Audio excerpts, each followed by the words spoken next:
అనగా భాగవతమునందు వంచనను కూడిన ధర్మము చెప్పబడలేదు.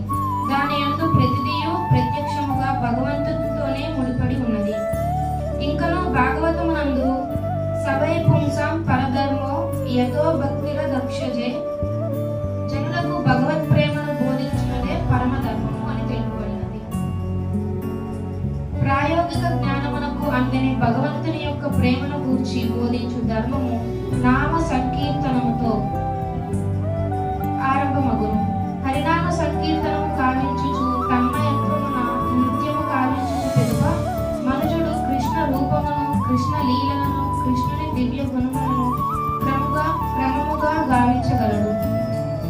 ఈ ప్రకారము అతడు దేవదేవుని స్థితిని పూర్తిగా అవగతము చేసుకొనగలడు.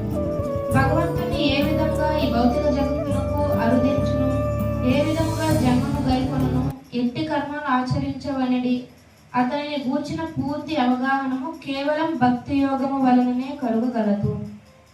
భక్త్యా మామాభిజానాతి అని భగవద్గీతలో తెలుపబడినట్లు కేవలం భక్తియుత సేవ ద్వారానే ఎవరైనాను భగవంతుని గూర్చి పూర్తిగా తెలుసుకొనగలరు.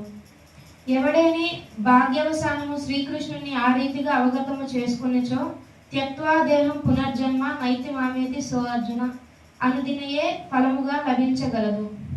అనగా ప్రస్తుత దేహమును త్యజించిన పిమ్మట అతడు తిరిగి ఈ భౌతిక జగత్తులో జన్మింపనవసరం ఉండదు. అతడు నేరుగా భగవద్ధామములకే చేరును.